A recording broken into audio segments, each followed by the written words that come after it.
Someone doesn't value your presence. It's not a reflection of your worth. It's a reflection of their priorities. Read that again, let it sink in. Too many people walk around thinking, what's wrong with me? When really there's nothing wrong with them at all. The truth is we live in a world where people are busy, distracted, and self-focused, and sometimes when someone doesn't respond to you the way you hope they would, it has nothing to do with your value. It has everything to do with where they are in their own life, their own mindset, and what they prioritize now. Let me be honest, because that's what I do. If you're bending over backwards trying to get someone to see you, to appreciate you, include you, and they still don't, that's your cue to stop. That's your cue to take your power back. You're not on this planet to constantly audition for someone's attention. You're not here to prove yourself worthy. You are already born worthy. You don't have to convince anyone of your value. Your job is not to fit into someone's life by shrinking yourself or chasing them. Your job is to stand in your worth and let people who get it find you. Too often we confuse rejection with failure. We think if they didn't invite me, if they don't return my calls, if they pulled away, it must be me. But sometimes people don't have the capacity to give you what you deserve. Maybe they're emotionally unavailable. Maybe they're caught up in their own pain. Or maybe they're simply not your people. And that's okay. The sooner you stop trying to force yourself into their lives, the sooner you free yourself to live yours more fully. And let me tell you this, when you stop chasing the people who don't value you, give yourself the chance to attract those who do, but that can't happen. If you're constantly pouring energy into relationships that are one side, you don't need to be in every circle. You don't need every person to understand you. You need the right people. People who meet your energy, people who appreciate your authenticity, people who don't make you beg for a seat at the table. So the next time someone doesn't reciprocate your effort, stop and ask yourself, is this a reflection of me or them? And most of the time it's going to be about them, their bandwidth, their focus, their insecurities, their limitations, their limitation. And you've got better things to do than wait for someone to see what's already amazing about you. Here's the truth. Worth isn't negotiable. It's not something other people get to vote on. And if you keep tying your value to someone else's reaction or lack thereof, you're going to spend your life on an emotional roller coaster that's not power. That's not peace, and you deserve both. So stop forcing conversations that don't flow. Stop chasing people who pull away. Stop trying to convince anyone that you're enough, because you are enough. You were enough before they didn't answer your message. You were enough before they ghosted you. You were enough when you walked in the room, and you're enough walking out of it too. The people who are meant to be in your life will not need to be convinced to stay. They'll want to be there. They'll show up, they'll call back, they'll reciprocate, but none of that can happen. If you're too busy chasing what's not meant for you, sometimes the most powerful thing you can do is walk away, not anger, not in drama, but in truth. The truth that says, I don't need to be here if I'm not seen. I don't need to beg for love. I don't need to earn respect. I already deserve it. So no, don't force yourself on people. Show up as you are, let them decide. And if they don't choose you, let that be their loss, your burden, because real connection doesn't require pushing it, doesn't require proving it, just flows.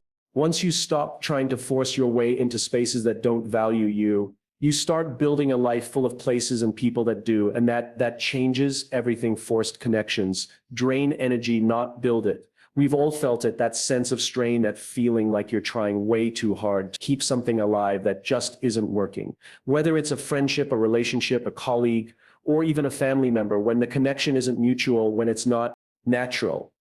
It takes more out of you than it gives you. Walk away feeling tired instead of inspired, heavy instead of uplifted, and that's a red flag, not a foundation. You weren't made to carry the weight of a relationship all by yourself. If you're always the one initiating, always the one explaining yourself, always the one trying to fix the distance or justify their silence, what are you actually building? Because a real connection doesn't require constant explanation. It doesn't require you to hustle for it every single day. It simply exists. Because both people want to be there, both people are invested, both people care. When you force a connection, you're pouring out energy that never returns. You're emotionally investing in someone who may not even notice. And over time, that doesn't just affect your energy, it impacts your self-esteem. Start questioning yourself. You start shrinking. You start wondering what you're doing wrong. And the answer is nothing. You're just trying to plant seeds in soil that isn't fertile. You're trying to light a fire where there's no spark. And no matter how much effort you put in, it won't grow unless the other person wants it to. Let me be brutally honest here, because you need to hear it. You can't force chemistry. You can't force loyalty. You can't force someone to be curious about you, excited about you, invest in you. Either they feel it or they don't. And when they don't, forcing the connection doesn't bring you closer. It pushes you further away from the peace you deserve. Every time you convince yourself to keep trying, even though you're exhausted, even though you know in your gut it's one-sided, you betray your own needs. Now, don't confuse effort with forcing relationships. Do require effort, but the effort has to come from both sides. Healthy relationships, whether they're personal or professional, are built on reciprocity. There's a give and a take. There's communication. There's presence. There's effort. When you're the only one putting in all the work, you're not in a connection. You're in a performance. Performing is draining. It burns you out. It turns love into labor. And that is not what connection is supposed to feel like. You're allowed to protect your energy. You're allowed to stop trying. Allowed to choose peace over proving yourself. The right people won't need to be chased. They'll meet you where you are. They'll match your energy. They'll make you feel seen and heard without you having to beg for it. You don't need to force a seat at a table that was never built for you. Build your own table. When you do, you'll be amazed how different life feels when the connections in your life actually feed you instead of depleting you. Forced connections also come with a high emotional tax. They breed resentment, because when you constantly give and get nothing back, you don't just feel tired, you feel invisible. You feel like you don't matter, and that hurts. That pain isn't because you're weak, it's because your energy was meant for something greater. It was meant to be shared in places where it's welcomed, appreciated, and reciprocated. You don't have to keep knocking on doors that remain closed. Maybe the door is shut for a reason. Maybe that disconnection is saving you from something misaligned. Here's what you need to know. If you stop forcing, you'll start flowing. Real connection doesn't feel like pressure. It feels like presence. It feels like alignment. It feels like ease, not because it's perfect, but because it's honest, and that honesty saves you time, energy, and emotional pain. It allows you to focus on who you are, what you value, and who truly belongs in your life. So stop draining yourself. People who don't fill you back up. If you feel like you're always the one holding the relationship together, maybe it's time to loosen your grip, not to punish anyone, but to free yourself, because the people who are meant for you, they won't feel forced. They'll feel like peace, respect is mutual, non-negotiable. That means if you have to ask for it, chase it, or constantly remind someone to give it to you. Foundation is already cracked. You can't build a strong relationship on shaky ground, and respect is the solid rock everything else stands on. When it's not there, nothing else truly works. Not trust, not love, not communication. Respect isn't optional. It's the minimum requirement for any meaningful connection, friendship, partnership, or even a work relationship. And if someone can't meet you there, they shouldn't have access to you. We live in a world that teaches us to be agreeable, to tolerate poor behavior, to make excuses for people who treat us poorly because they're busy going through something or just being themselves. But there comes a point when you have to stop rationalizing and start recognizing people who respect you. Show it. You never have to guess. You never have to bet. Respect shows up in how they speak to you, how they listen, how they include you, and how they respond when you express your needs or boundaries. When you're in a space where your thoughts are dismissed, your efforts are ignored, or your boundaries are consistently pushed, that's not just a lack of attention, it's a lack of respect. And here's the thing. You teach people how to treat you. Every time you tolerate disrespect, you're giving silent permission for it to continue. Every time you bite your tongue instead of speaking up, you're telling them your comfort matters less than their behavior. That's not humility. That's self-betrayal. And you're better than that. Respect goes beyond just being niceness. Can be fake. Respect is real. It means someone sees you as a human being with value.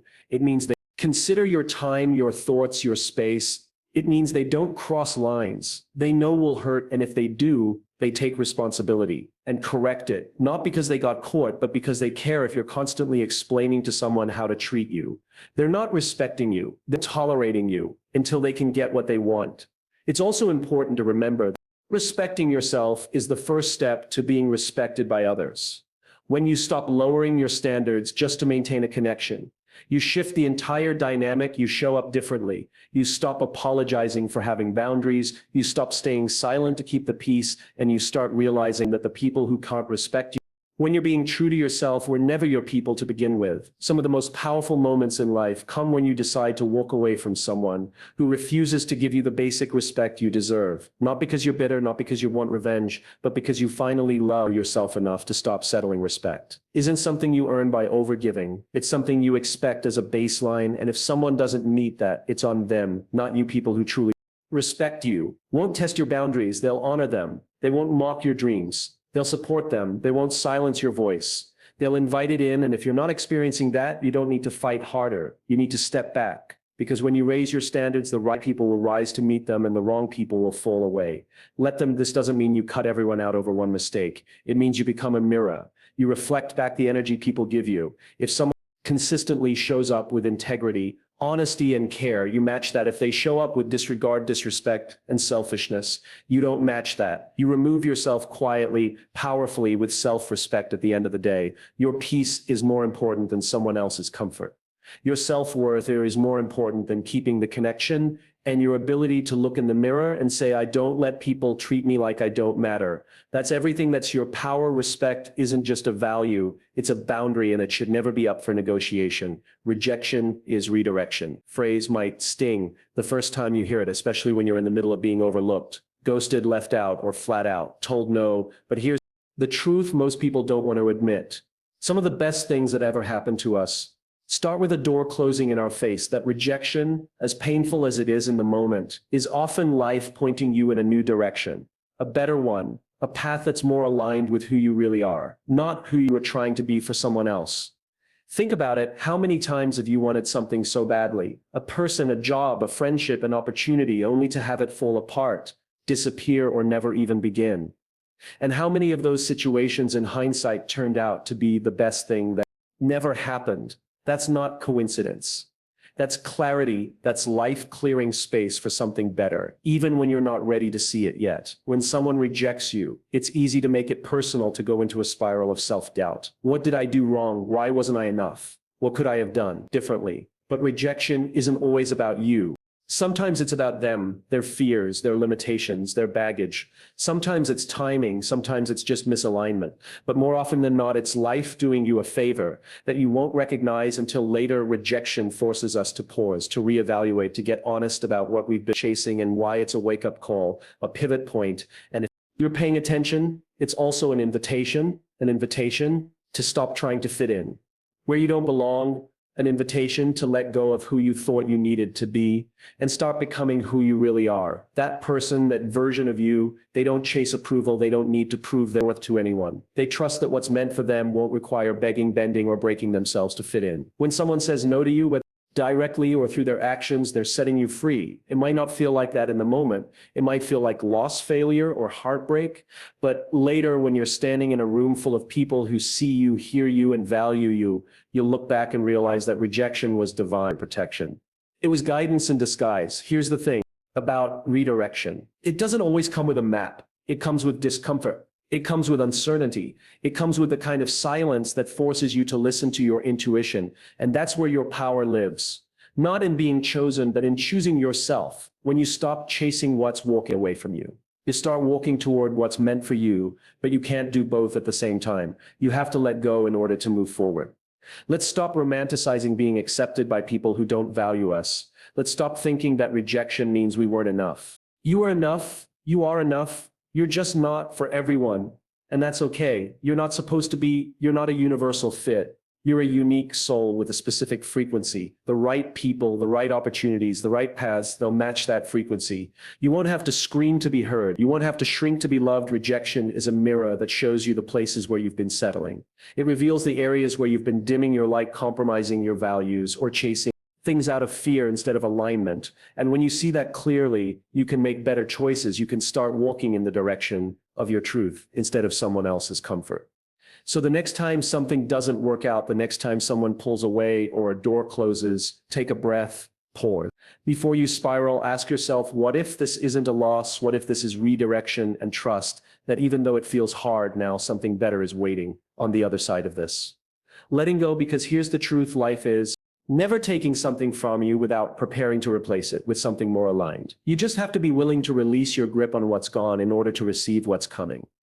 You can't control others, only yourself. That might sound obvious, but how often do we live like we've forgotten? How many times have you exhausted yourself trying to get someone to see things your way, to treat you better, to care as much as you do? You give, explain, argue, beg, and sometimes even change parts of yourself just to earn a response, a reaction, or validation. And what happens? You end up frustrated, drained, and resentful. Why? Because you're trying to manage something that was never yours to manage. In the first place, their behavior, let's get real. You can't make someone respect you. You can't force someone to stay. You can't trick someone into being consistent, honest, or loyal. You can't rewrite someone's values with your effort. And the longer you try, the more disconnected you become from your own power. Because every time you focus on changing them, you give away a little more of your energy. You slowly abandon yourself, trying to save something that depends on their willingness, not just your effort. Control is an illusion. We chase when we feel unsafe, when we're afraid of being hurt, rejected, or left behind. We try to overcompensate by managing every value. Stop thinking that your love or effort alone is enough to change someone's entire way of being. You start understanding that healthy relationships are about choice, mutual choice. Both people have to want to be there. Both people have to show up. It can't be you dragging the weight of the relationship behind you, hoping they catch up when you take ownership of your side of the street. Your emotions, your energy, your growth. You stop waiting for other people to change before you feel good about your life. You stop giving away your peace in exchange for their attention. And that shift changes everything. You become more grounded, more secure, more powerful, because you know your happiness doesn't depend on anyone else. It depends on how you choose to show up in the world. Stop trying to control the uncontrollable. Let people be who they are. Let them show you what they're about, and when they do believe them, then ask yourself, is this what I want to align with? That's your power, not in changing them, but in choosing what and who you allow into your life. You can't control others, but you can control your energy, your standards, your choices, and that's more than enough. Self-worth is internal, not determined by others. That truth is one of the hardest lessons to absorb in a world that constantly tries to convince you otherwise. From the time we're young, we're taught indirectly that our value comes from how others see us. Are we liked? Are we popular? Are we chosen? And so we begin to chase. We chase approval. We chase acceptance. We chase love. And in the process, we forget that our worth isn't something out there. It's something within. When you rely on others to validate your worth, you hand over your power. You place your value in hands that are inconsistent, biased, and often unaware of your true self. You make how you feel about yourself. If they like you, you feel good. If they ignore you, you question yourself. That's a dangerous place to live, because it means your identity is always on the line. And the truth is, no one should have that much power over you. You are not valuable because someone loves you. You are not worthy because you're accepted into a friend group, praised by a boss, or admired by a partner. You're valuable because exist. You're worthy because you breathe. Nothing anyone says or doesn't say about you can change the truth of your worth. And once you realize that, you stop bending to fit into places that weren't built for you. You stop editing yourself for approval. You stop begging for a love that you never had to earn in the first place. When you find your self-worth internally, something shifts. You stop needing validation and start appreciating affirmation. Those are two very different things. Validation is a need. It's external. It says, tell me I'm enough so I can believe it. But affirmation, that's different. Affirmation is a bonus. It says, I know I'm enough. And it's nice when you see it too. But I don't need you to. That mindset is powerful because it means you're rooted in something unshakable. You're not swayed by moods, opinions, or silence. You're grounded. People will come and go. Opinions will change. One moment you'll be praised and the next criticized. If your self-worth depends on the applause, then it will also crumble with the silence you have. To build something deeper, something internal, you have to know who you are when no one is clapping, when no one is calling, when no one is noticing, because that version of you, the quiet, unvalidated, unseen version, is still worthy, still valuable, still enough. One of the biggest lies we're sold is that we need to earn love, that we need to prove ourselves to be chosen. But love that has to be earned through performance isn't real love. It's conditional approval and self-worth. That relies on conditional love is fragile. It breaks the moment you stop performing. Real self-worth doesn't require you to constantly be on it, allows you to rest, to say no, to walk away, to disappoint people when necessary, and still know you're enough. It's not arrogance, it's not pride, it's wholeness, it's holiness. It's the ability to look at yourself, flaws and all, and still stand in the truth that you are worthy, not because you're perfect, but because you are growing, showing up, and doing the work. Self-worth isn't a destination. It's a daily decision, a practice. Some days you'll feel it fully. Other days you'll have to remind yourself, and that's okay.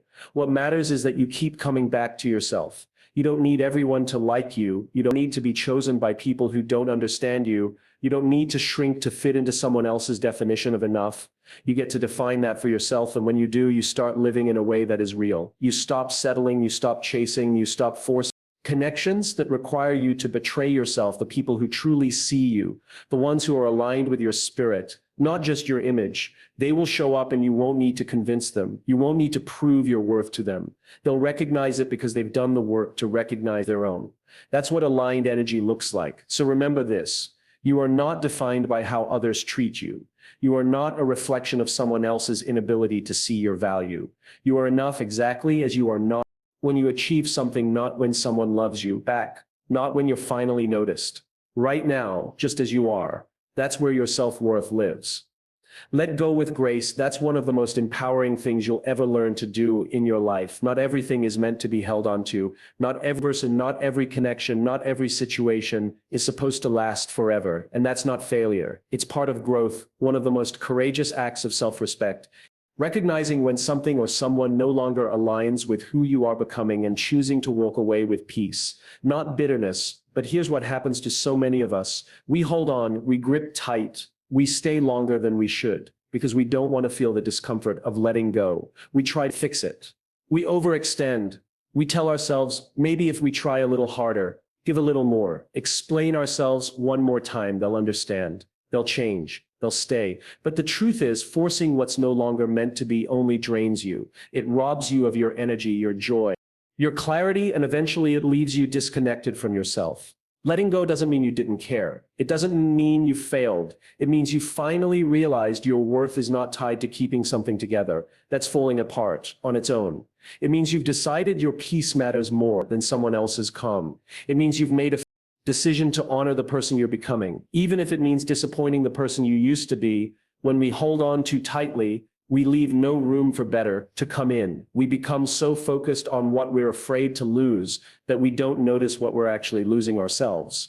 We compromise values, we abandon our needs. We tolerate behavior that disrespects our boundaries, all because we're afraid that letting go will hurt more than holding on. But what if it's the other way around? What if holding on is the thing slowly breaking your spirit? Letting go with grace is not about walking away in anger. It's about walking away in truth. It's about accepting reality without needing to villainize anyone. Sometimes people outgrow each other. Sometimes what served you in one season is no longer aligned in the next. Sometimes love is real, but it's not enough to sustain a healthy connection. And that's okay. You can honor what something was without forcing it to be what it no longer is. There's incredible power in saying, this no longer fits who I am. It's not selfish, it's self-aware. It's choosing to live in alignment with your values, your peace, your purpose. It's recognizing that life isn't about clinging. It's about flowing. It's about flow. It's about trusting that when something leaves your life, it creates space for something better. And that better isn't always a new person or opportunity. It's often a stronger, more authentic version of you. Letting go gracefully also means you stop needing closure from others. You stop waiting for an apology, explanation, or permission to move on. You give yourself that closure. You decide to stop bleeding for someone who didn't care enough to stop the cut. You close the chapter not because it ended perfectly, but because your peace is worth more than staying stuck in a story that no longer serves you. And yes, it's hard. It hurts. There will be moments when you miss what was, when the memories come back, when your mind plays tricks on you and says, maybe I made a mistake, but you didn't. You made a decision to honor your growth, and with time, you'll see how that one decision created ripple effects in your life. You'll look back and thank yourself for being brave enough to release what wasn't serving you even when it was hard. You don't have to slam the door. You don't have to burn the bridge, but you do have to walk through the next one. You do have to choose yourself. You do have to trust that anyone you have to beg to stay is not aligned with the life you're meant to live.